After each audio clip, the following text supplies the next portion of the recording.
Hi dear students, welcome back to Abhijit Sana Maths. In this chapter probability प्रकरण संभाव्यता प्रश्न क्रमांक 5 question number 5 practice set 5.1 for 5.4 for English and Marathi medium students.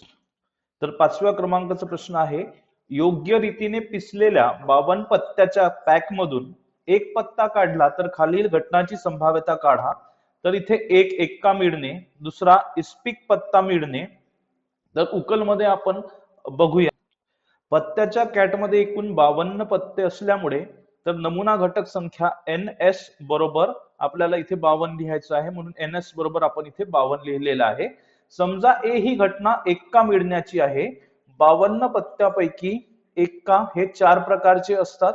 4 प्रकारचे एक आहे चौकट एक्का, दुसरा बदाम एक्का, तिसरा किलवर एक्का आणि चौथा इस्पिक एक्का. म्हणून NA म्हणजे ए मधील घटक संख्या ही आपण इथे 4 लिहिलेली आहे.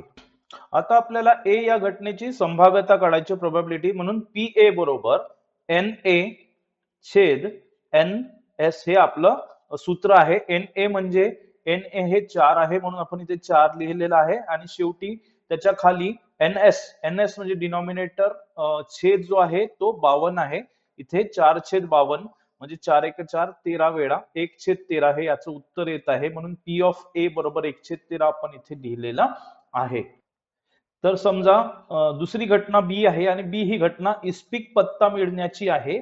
तर आपल्याला इथे एकूण इस्पिकचे 13 पत्ते आहेत, त्यानंतर इस्पिकचे 13 पत्ते, चौकटचे 13 पत्ते, त्यानंतर बदामचे 13 पत्ते आणि किलवरचे 13 पत्ते, अशा प्रकारे प्रत्येकी हे 13 पत्ते आहेत. इस्पिकचे पत्त्यांची संख्या ही 13 आहे, म्हणून NB एकूण घटक संख्या NB बरोबर आपण इथे 13 लिहिलेलं आहे.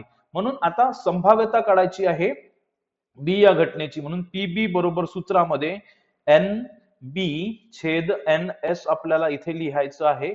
NB म्हणजे 13 छेद NS म्हणजे 52, म्हणजे 13 एक 13 13×52 म्हणजे 1/4 हे P ऑफ B म्हणजे B या घटनेची संभाव्यता PB बरोबर आपल्याला इथे 1/4 मिळालेला आहे, म्हणून आपण इथे PB बरोबर 1/4 आपण इथे लिहिलेला आहे.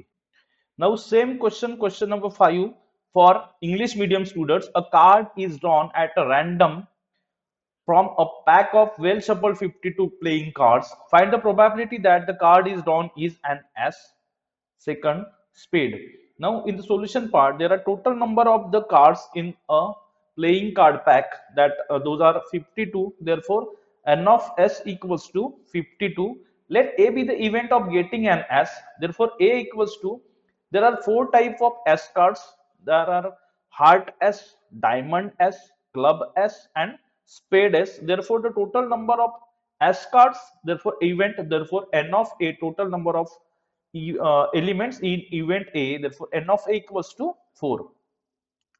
We get here the value of n of A equals to 4. Now we have to find out the probability of event A. Therefore the formula for the probability of event A, that is P of A, will be equals to n of A divided by n of S. Now n of A means total number of elements in event A, therefore here is 4, and n of S means total number of elements. Here there are 52 elements, therefore 4 by 52.